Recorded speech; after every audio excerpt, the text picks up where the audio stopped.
আজ আমাদের মোটামুটি প্রায় 100 কিলোমিটার মতো জার্নি করতে হবে। আমার হেলমেট থেকে পড়ছে, চশমার ভিতর দিয়ে পড়ছে জল। এই যে সিল্ক রুট সম্বন্ধে তোমাদেরকে একটুখানি ইনফরমেশন দিই। 1600 শতকের দিকে চীন থেকে বেশি রেশমের উৎপাদন করছে।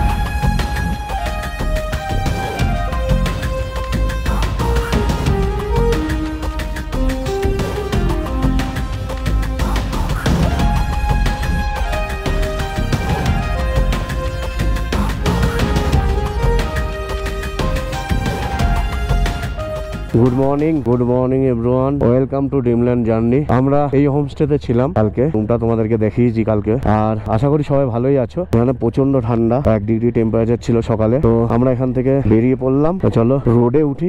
রোডে উঠে তারপর তোমাদেরকে জানাচ্ছি কোথায় যাব, কি করব। হোমস্টে ভালো, ব্যবহারও ভালো, সবকিছুই ভালো। এখানে আসতে পারো। আমরা সকালবেলা অনেক ফটো তুলেছি, রিল বানালাম। তো চলো মেন রোডে উঠি আগে। আমরা যে নাথাং ভ্যালি থেকে বেরিয়ে জুলুক হয়ে রংলি যাব এবং সেখান থেকে গ্যাংটক যাব। রাস্তার যে অবস্থা দেখো, কিচ্ছু দেখা যাচ্ছে না, একদম কিচ্ছু দেখা যাচ্ছে না, এত কুয়াশা। এখান থেকে পিছনে নাথাং ভ্যালিটাকেও দেখা যায়, কিন্তু এত কুয়াশা নাথাং ভ্যালিকেও দেখা যাচ্ছে না। সামনে দেখো, মানে একদম কিচ্ছু দেখা যাচ্ছে না, একদম কিচ্ছু দেখা যাচ্ছে না। আজ আমাদের মোটামুটি প্রায় 100 কিলোমিটার মতো জার্নি করতে হবে। তার মধ্যে আমার যা মনে হচ্ছে এরকম অবস্থা থাকবে, প্রায় 20-30 কিলোমিটার এরকম থাকবে। সামনে দেখো একটা বাইক যাচ্ছে সামনে, সেই বাইকটাকে পর্যন্ত ভালোভাবে দেখা যাচ্ছে না। সিল্ক রুটের যে মেন জিনিসটা সেটাতেই দেখা যাবে না, যা কুয়াশা। সামনে কিচ্ছু দেখা যাচ্ছে না, কিচ্ছু না। আর সাইডেই পুরো খাদ, কোনো রেলিং দেওয়া নেই এখানে। একটু এদিক ওদিক হলেই একদম শেষ। গাড়ি আছে, গাড়ি আছে, গাড়ি আছে।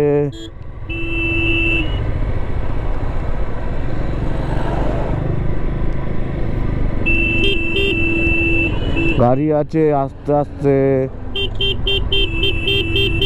আস্তে আস্তে গাড়ি আছে।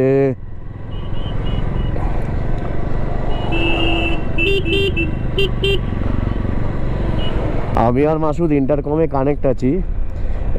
ইন্টারকমে কানেক্ট আছি বলে আমি বলে দিচ্ছি, আমি যেহেতু একদম সামনে আছি তাই জন্য আমি বলে দিচ্ছি যে সামনে গাড়ি আছে, কি আছে না আছে সব কিছু। তো ওদের সুবিধা হচ্ছে। টোটাল আমাদের 3টে বাইক, আমি একদম সামনে, আমার পিছনে 2টো বাইক রয়েছে।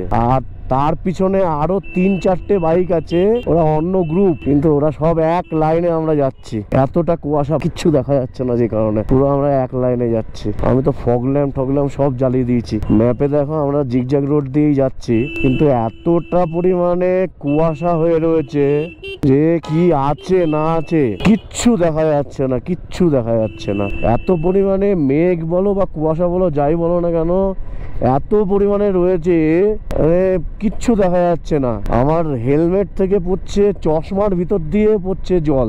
এত সুন্দর জায়গাটার এই উপর থেকে এত সুন্দর ভিউ আসে, সেই ভিউটাই না তো আমি দেখতে পারলাম, না তোমাদেরকে দেখাতে পারলাম, না তো আমার বন্ধুরা যারা এসছে তারা দেখতে পারলো। চলো কি করা যাবে, আর কিছু করার নেই। পুকুর আসলাম, কুয়াশায় কিছু দেখা যাচ্ছিল না। তো হঠাৎ করে এখানে একটু কুয়াশা কমেছে, তো সামান্য একটু দেখা যাচ্ছে। এই দিয়ে নেমে, এই আমি একটু জুম করে দেখাই, এই নেমে গেছে, আর নিচে দেখা যাচ্ছে না। বেশ সুন্দর দেখাচ্ছে।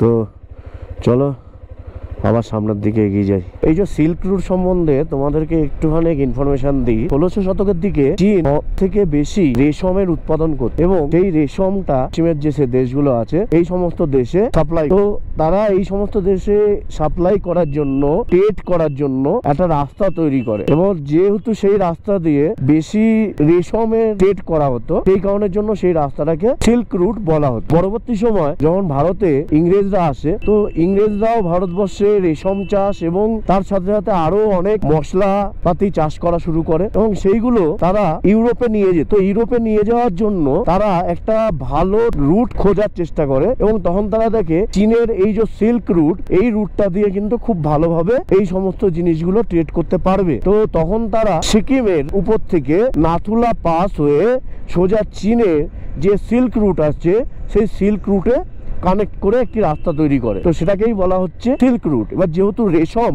মানে সিল্ক এই রাস্তা দিয়ে বেশি নিয়ে যাওয়া হতো, সেই কারণের জন্য এই রাস্তাটাকে সিল্ক রুটই বলা হয়ে থাকে। তো সামান্য একটু ইনফরমেশন দিলাম তোমাদেরকে এই সিল্ক রুট সম্বন্ধে। এই মুহূর্তে পরিবেশের যা অবস্থা হয়ে আছে বলার মতো না, প্রচন্ড কুয়াশা বলতে পারো বা মেঘ বলতে পারো, হেলমেটের দিয়ে জল পড়ছে, হাতের গ্লাভস পুরো ভিজে গেছে বলতে পারো এই কুয়াশা বা মেঘের মধ্যে দিয়ে আসার জন্য।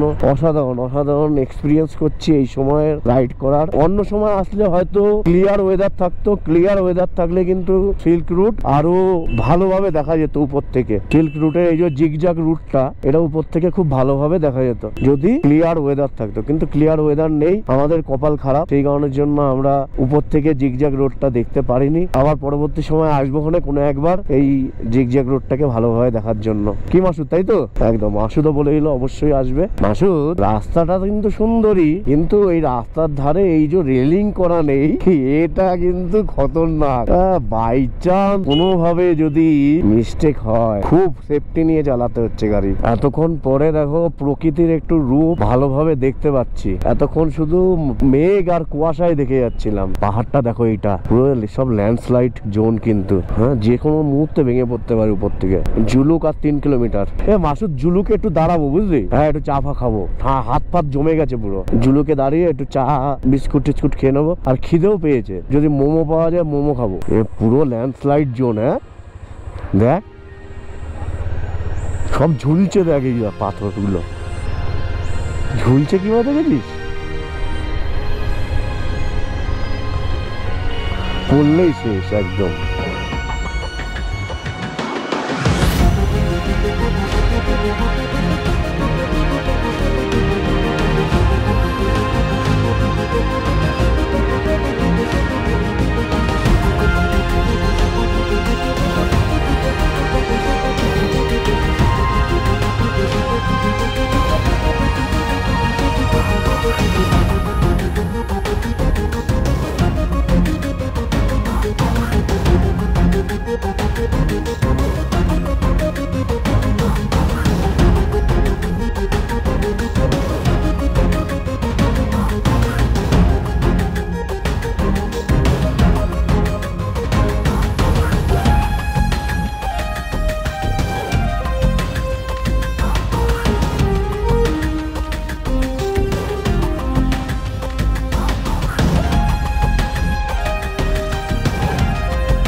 ভাবলাম জুলুকে দাঁড়াবো, দাঁড়িয়ে একটু চা খাবো, একটু মোমো খাবো। জুলুকে কোনো দোকানপাট পেলাম না যেখান থেকে চা বা মোমো খাওয়ার মতো। তো সামনেই বাদাম চেন আসছে, বাদাম চেনে খাবো।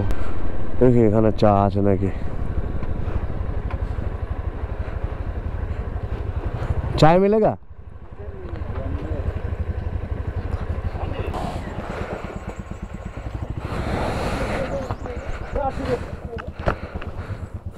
पाँचों चाय देना, अच्छे से और कड़क से बनाना। हाँ, और मोमो है क्या? मोमो, हाँ, मोमो कितना करके? सुनाई नहीं दे रहा है। हाँ, 100 कि कितना पीस रहेगा? 8 पीस चिकन मोमो। हाँ, अच्छा,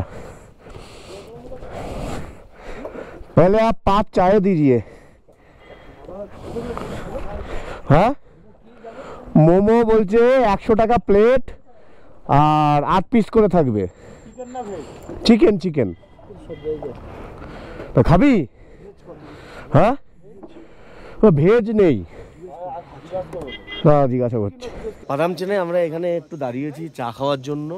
এই দোকানে চা অর্ডার দিয়েছি আর মোমো, ভেজ মোমো খাবো, চিকেন মোমো খাবো না। তো এই দোকানে ভেজ মোমো নেই, পাশের দোকান থেকে ভেজ মোমো অর্ডার দিয়েছি। তো এখনো পর্যন্ত চা বা ভেজ মোমো দেয়নি, তো আসুক খাবার দিক। চা খেয়ে নিয়েছি, অসাধারণ বানিয়েছে। এই মুহূর্তে এইরকমই একটা কড়া চায়ের দরকার ছিল। প্রচণ্ড যন্ত্রণা করছিল মাথা, তো চাটা খেয়ে যেন ঠিক ছালছে আর কি। আর উপরে এত মেঘ, মাথা যন্ত্রণা করবেই, কিছু করার নেই। এবার কান ছাড়ছে, কান ছাড়ছে না, কান ঠান সব আটকে গেছিল। এই মাসুদ বলছে কান ছাড়ছে এবারে। কান পুরো জ্যাম, টোটালি বাইরের আওয়াজ নো অ্যালাউ। ঠিক আছে, আরে অনেকটা নিচে নামলাম না আমরা। তো চাটা খেয়ে নি, মোমো আসছে, এখনো মোমো আসেনি। তো এখান থেকে মোমো আর চা খেয়ে বেরিয়ে পড়লাম। মোমোটা ভেজ মোমো ছিল, 50 টাকা করে নিয়েছিল, আর চা 20 টাকা করে। খারাপ না একেবারে, মোটামুটি চলে যাওয়ার মতো। খেয়ে দিয়ে আবার বেরিয়ে পড়েছি। এখান থেকে রংলির ডিস্টেন্স ওই 20 কিলোমিটার মতো, আর রংলি থেকে আবার গ্যাংটকের ডিস্টেন্স ওই 50 কিলোমিটার মতো। এই হচ্ছে ব্যাপার। এখান থেকে রংলি আর 13 কিলোমিটার। সম্ভবত আমাদের আর একটা চেকপোস্টে পারমিটটা জমা করতে হবে, যে আমরা এখান থেকে এক্সিট করে গেলাম সেই পারমিটটা আর কি।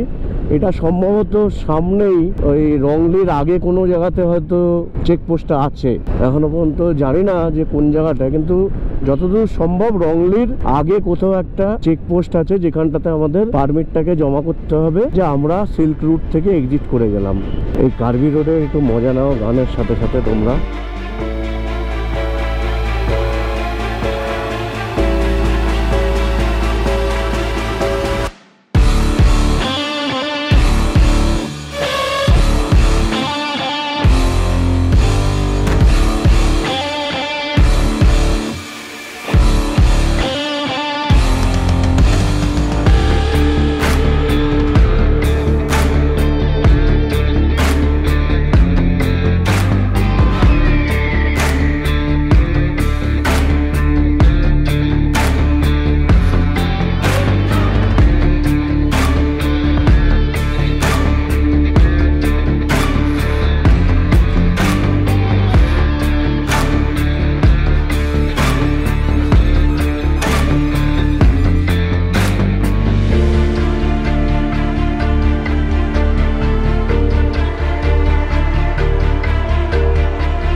লিংথানে হচ্ছে চেকপোস্ট রয়েছে। লিংথানে এই চেকপোস্টে আমরা যে পারমিট সেটা জমা করে দিলাম। জমা করে দিয়ে আমরা এখন আবার বেরিয়ে গেছি এবারে সোজা রংলি থেকে আবার গ্যাংটক। অ্যাকচুয়ালি গ্যাংটক যাওয়ার কারণটা হচ্ছে শুধুমাত্র বাইকটাকে রিটার্ন করতে হবে, সেই কারণের জন্য। ওটা যদি রেন্ট না করতে হতো তাহলে আমাদের আর গ্যাংটক যাওয়ার কোনো গল্প ছিল না। যেহেতু ওটা রেন্ট করতে হয়েছে সেই কারণের জন্য আমরা আবার ঘুরে গ্যাংটকে গিয়ে এই গাড়িটাকেও দিয়ে আমাদের যে গাড়িটা রয়েছে সেই গাড়িটাকে নিয়ে আমরা আবার ব্যাক করব। আমরা পিছনে এখানে বেশ অনেকক্ষণ ধরে অনেক ফটো তুললাম এবং কিছু রিলও বানালাম। এই ফটো আর রিলগুলো কিন্তু ফেসবুক এবং ইনস্টাগ্রামে দেখতে পাবে। তো আমি ডেসক্রিপশন বক্সে ফেসবুক এবং ইনস্টাগ্রামের লিঙ্কটা দিয়ে দেবো, একটু ফলো করে নিও, তাহলে অনেক ভালো ভালো ফটো এবং রিল দেখতে পাবে। আর পাশ দিয়ে একটা নদী গেছে, নদীটার নাম জানি না, সম্ভবত রংপো নদী হতে পারে। তোমরা যদি কেউ জানো যে রংলির আগে এই রাস্তা দিয়ে পাশ দিয়ে যে নদীটা গেছে, এই নদীটার নাম কি, তাহলে জানিও।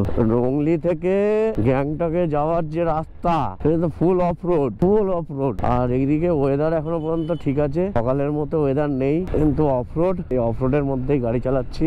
এখান থেকে এখনো পর্যন্ত গ্যাংটক 49 কিলোমিটার দেখাচ্ছে। হ্যাঁ, এই অনেকক্ষণ পরে ভালো রাস্তা পেয়েছি। আর এই রাস্তাটা সম্ভবত পাইকং এ গিয়ে কানেক্ট হবে। আমরা ঋষিখোলা থেকে যখন গ্যাংটকে গেছিলাম তখন এই রাস্তা দিয়েই গেছিলাম। রংপো নদী, ওই রংপো নদী আগের দিনও দেখিয়েছিলাম, আজকেও দেখালাম। এখান থেকে আমাদের ডান দিকে যাব। রংপো নদী বেশ ভালোই দেখতে পেলাম, আগের দিনও ভালোই দেখেছিলাম, আজকেও ভালোই দেখলাম, তোমাদেরকেও দেখালাম। চলো, আর এই রাস্তায় সেরকম কিছু করার নেই। আগের দিন অলরেডি আমরা এই রাস্তা দিয়ে ঋষিখোলার থেকে গ্যাংটকে গেছি, তো এখানে যা আছে তোমাদেরকে দেখিয়েছি। তো আলাদা করে আর এখন কিছু ভিডিও শুট করছি না, একেবারে গ্যাংটকে গিয়ে দেখা হচ্ছে। আমরা মোটামুটি গ্যাংটক চলে এসেছি, আর 10-11 কিলোমিটার বাকি আছে। আমার বাঁদিকে একটা নদী রয়েছে, ম্যাপে যেটা দেখাচ্ছে নদীটার নাম নাকি রানীখোলা। তো রানীখোলা বলে কোনো নদী আছে কি না আমার জানা নেই, আমি সঠিক আমরা আবার চলে এসেছি গ্যাংটকের রাইড অন দোকানটার সামনে। আমাদের যে গাড়িটা রেন্টে নিয়েছিলাম সেই গাড়িটাকে ফেরত দেওয়ার জন্য, তো গাড়িটা ফেরত দিয়ে দিয়েছি। আগে আমাদের ঠিক ছিল যে গ্যাংটকে থাকবো, কিন্তু এখন আমরা ভাবছি যে এখন গ্যাংটকে থাকবো না, আমরা একটু নিচের দিকে নেমে যাব। তো যতটা নিচে নামা যায় ততটুকু নিচের দিকে নেমে যাব। তার কারণ কি, কারণ হচ্ছে এখন সময় 2:50, মানে 3টে বাজে ধরো। তো এখনও প্রায় 2 ঘন্টা মতো আছে যা আমরা গাড়ি চালাতে পারবো আর কি। তো সেই কারণের জন্য আমরা ভাবছি একটু নিচের দিকে নেমে যাই। নেমে গেলে কি হবে, আমাদের যতটা নিচের দিকে নেমে যাব ততটা আমাদের সুবিধা হবে কালকে জন্য আর কি। তো সেই কারণের জন্য আমরা ভাবছি এখন গ্যাংটকে থাকবো না, আমরা এখন এখান থেকে বেরিয়ে যাব। তো চলো, আর আরেকটা হচ্ছে একটু আগেই গোপ্রোর ব্যাটারিটা শেষ হয়ে গেছিলো। আমরা একটা নদীর পাশ দিয়ে আসছিলাম, ম্যাপে যেটা দেখাচ্ছিল রানীখোলা বলে, তো আমি সেটা নিয়ে কথা বলছিলাম, বলতে বলতে হঠাৎ করে গোপ্রোর ব্যাটারিটা ডেট হয়ে গেছে, ব্যাটারিটা বন্ধ হয়ে গেছে, গোপ্রোটা বন্ধ হয়ে গেল আর কি। যাই হোক, ঠিক আছে, চলো।